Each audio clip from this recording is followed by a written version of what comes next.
In my Pixar video that I uploaded yesterday, I said that I would make a spoiler review of Luca if the Pixar video got 50 views. Well, now it has almost 60, and I know that that's not a whole lot, but it does mean a lot to me. So I really want to thank you guys for watching the video, and also to those of you who have commented in the comments section your own personal Pixar lists from worst to best. They were a lot of fun to read, and again, I really appreciate all the views and the support. So because of that video got over 50 views, here right now is my spoiler-filled review of Luca. I will be sharing in-depth spoiler-filled thoughts on Luca. So if you have not seen the movie yet, then please watch the movie first and then come back and watch this video. But for the rest of you who have seen the movie, let's just get right into it. So I'm seeing a lot of people online, specifically on the app Letterboxd, praise this movie, saying that it's refreshing to have a very intimate, low stakes kind of kind of movie from Pixar. And I can kind of see where they're coming from because, Pixar in general has this sort of expectation or they have this reputation where they make grand, subversive, emotionally charged masterpieces, essentially. And there is this expectation, at least for me, when I go into a Pixar movie, because of how great and unique and creative a lot of their output in general is, I go in usually expecting a great film, and I go in expecting a really deep, rich story, which Luca does not have. But to some people, that was really refreshing. It was really refreshing for some people watching Luca for it to have a simple story with low stakes. But I personally disagree with the low stakes part because they could literally be killed. The two main characters, Luca and Alberto, the sea monsters pretending to be human, if they're discovered, they could be killed. That's not low stakes. It is a simple story, but the stakes are definitely very high. It's literally life or death for them. So yeah, I don't know where these people are coming from with the whole low stakes thing, but I do understand why people do like this movie, and I really want to like this movie. I wasn't going in expecting it to be like top 10 or top 5 Pixar, but I was hoping that it would be a little bit better than it was. Unfortunately for me, this was quite disappointing. I didn't like this one as much as I wanted to, but I did like I mentioned in my Pixar ranking video, I said that I really liked the characters. They're all really likable. I liked most of the jokes, and it was a very charming and fun movie. And Dan Romer's score was really good. That's something that I didn't mention in the Pixar video, but I did use the track Telescope that Dan Romer composed for the movie Luca in that video. But I did like the movie overall, but I do have some major problems. Well, that I have with Luca. I said in the Pixar video that my three biggest flaws were with the pacing, mainly in the first 20 minutes, with certain supporting characters, and with predictability at the end. And now I'm going to get into specifics of those three main issues.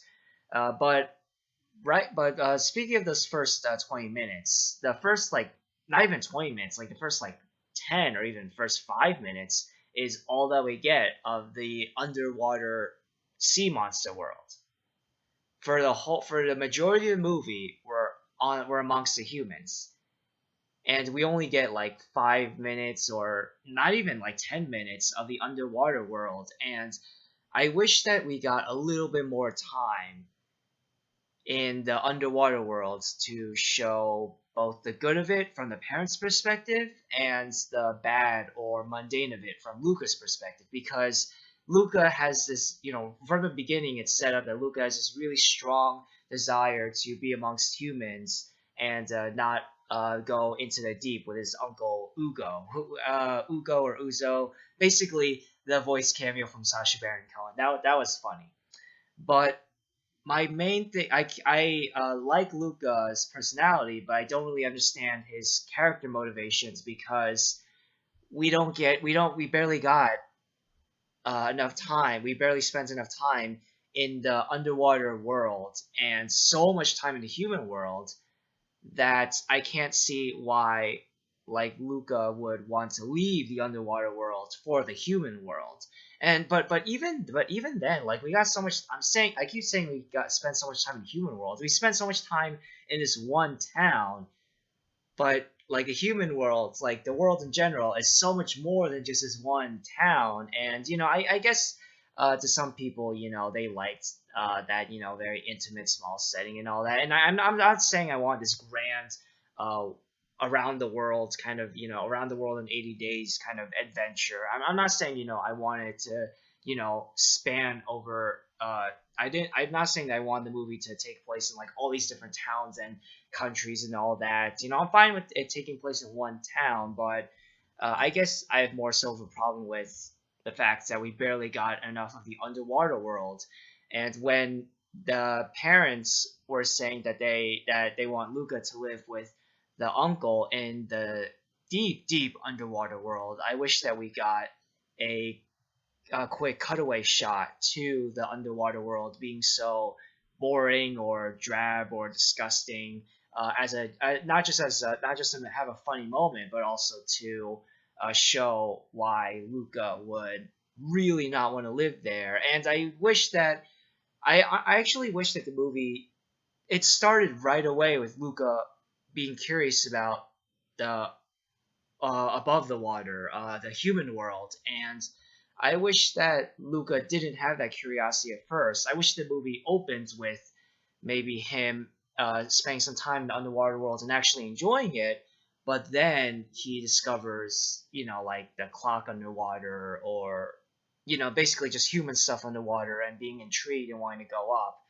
And yeah, that's a major issue that I have with the movie. Basically, the first 20 minutes felt rushed, and that aspect of Lucas wanting to go up to human world and resisting spending more time, especially in the deep underwater worlds. That part was rushed and not totally clear, and also Luca and Alberto meeting and forming this really strong friendship and bond, this really strong brotherly bond, or in some people's minds, a homosexual relationship, which I guess, but that felt rushed too. Yeah, it did feel. I thought that their bonds worked, and the chemistry between Jacob Tremblay and Jack Dylan Grazer really worked in the middle and end of the film, but in the beginning of the film, it felt like it didn't feel as natural as I wanted it to feel. Basically, it felt very rushed.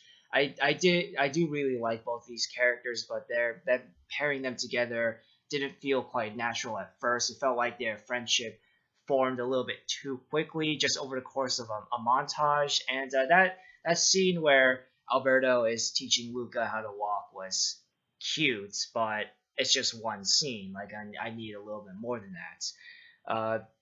Like I said before, the majority of the movie's runtime is spent in this small town on the Italian Riviera or Riviera. I'm not sure how you pronounce it, but anyways, and it's a charming, cute little town. But I don't I don't know. I didn't see enough evidence of being in this town that Luca would like really want to really stay here. And I can understand how Luca and Roberto would really want the Vespa, but Luca suddenly having the desire to go to school. And I did like how he got into astronomy, or yeah, astronomy, but him wanting to go to school with Julia, that didn't really feel natural either. That just felt like something that the writers, the makers of the film, were sort of forcing onto the character of Luca. So yeah, and once they brought that up, I was able to predict. This movie was very predictable in its third act. Luca winning the race, Alberto coming back to help Luca, them reconciling. That was actually, I was surprised at how, I guess for lack of a better term, dark or serious they were willing to go with Luca betraying Alberto when Julia and the villain, I can't remember the villain's name. The villain sometimes worked, sometimes didn't work for me. Uh, when the villain and Julia discover that Alberto's a sea monster, Luca pretends that he doesn't know either. I really liked that betrayal moment. I wish that I liked that the the movie didn't get too explicit with why Alberto's father abandoned Alberto, but I wish that a couple more details were sprinkled were revealed to us, sprinkled out here and there throughout the film. I don't want a whole like flashback or anything like the flashback in a Treasure Planet, which actually was really effective in that movie, but I don't think it would have worked in this movie. So I'm glad that they didn't go too explicit with explaining why Alberto's dad abandoned him, but I felt like they should have revealed a little bit more. But anyway, that moment where Alberto is betrayed by Luca, I that actually really hit me right here. And I did like the ending, with Luca. Even though Luca going to school felt like a character decision that was kind of forced onto the character rather than it feel naturally coming from the character. I still liked how when Luca goes to school and Alberto stays behind and they, hug and they're like, oh goodbye, but we'll still always be friends forever. I liked that, even though I was able to predict it. I wasn't able to predict that those two old ladies would be fish monsters, but I did suspect that there was something different about them. Luca's parents coming after into the human world and getting all the kids wet so that they could find their son. It was funny. I was laughing at first, but then after the movie was over, I was reflecting on it and I realized that that's actually really irresponsible parenting because if they had revealed like that they had discovered Luca, then they'd be ousting their son as a sea monster that he is to the whole townspeople, and they could who could potentially kill him. Like the villainous 16-year-old kid tried to he threw a harpoon at Alberto when he discovered that Alberto's a sea monster. So like that was just that's very irresponsible parenting to me. And those characters aren't like real, like fleshed out or great characters to begin with. But I did like Maya Rudolph and Jim Gaffigan's voice acting. The voice acting in general was really great. I don't know the name of the actress who plays Julia, but she was my actually no, she was my second favorite. My favorite was Jack Bone Grazer, who's great in everything. I really want to see that HBO show We Are Who We Are that he's the lead in. But anyways, going back to Luca, so I addressed my first big issue, which was the pacing in the first 20 minutes. My third issue, oh, I addressed all the issues. Yeah, yeah. So those are my three issues, basically. First issue, first 20 minutes. The two boys becoming friends felt a bit rushed. Luca suddenly wanting to just live up in the human world and and get the Vespa felt a bit rushed.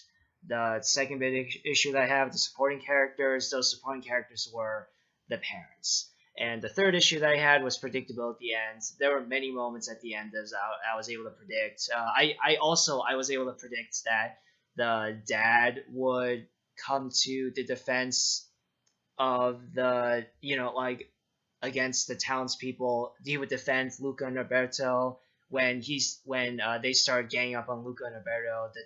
Julia's dad, came to the boys' defense, and I was able to predict that that would happen. And again, this movie overall, it isn't bad. I think that it has an equal amount of pros and cons, but the cons do really stand out, and I can't stop like thinking about it. I do enjoy the movie overall, but I can't just stop thinking about how I'm not trying to say that I'm like and really like I'm an amazing writer or that I could have told a much better story, but I keep thinking about like little things here and there in which like these big issues that I have with the movie could have been resolved.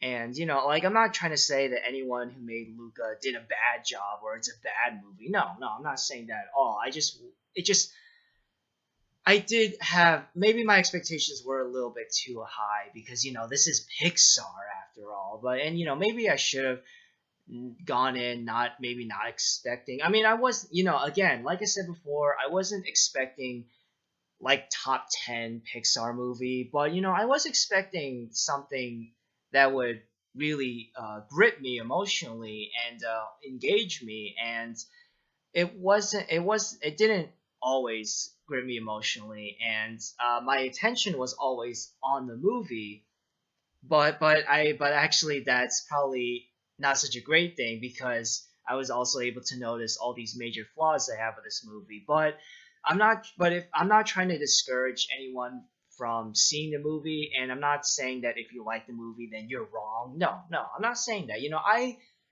like the movie overall. I just don't think that's necessarily that good, and it is definitely one of the weaker Pixar films to me. But if you liked it, then that's great. If you, I think that it's good that Luca is doing really well critically from critics, from audiences on Letterbox. Like I don't like seeing a movie fail.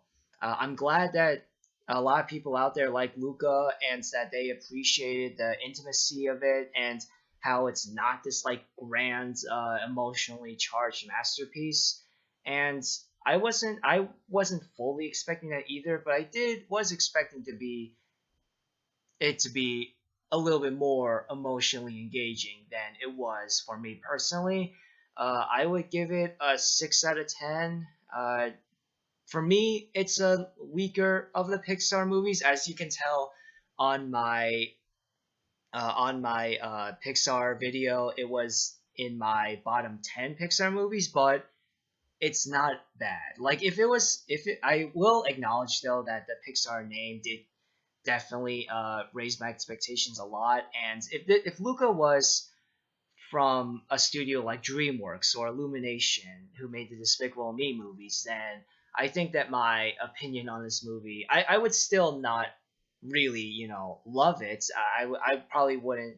I still probably would give it a 6 out of 10, but I would be a bit more favorable toward I would be a bit more forgiving of the major issues I have with it, but because it's Pixar, these issues do really stick out like a sore thumb to me.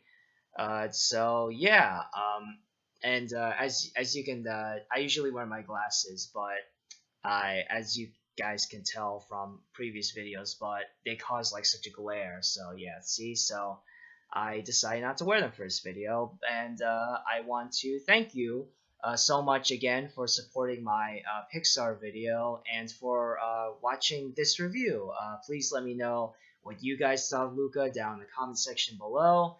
And yeah, I'm this video, it wasn't I didn't rely on a script or anything. I just talked out of my butt basically.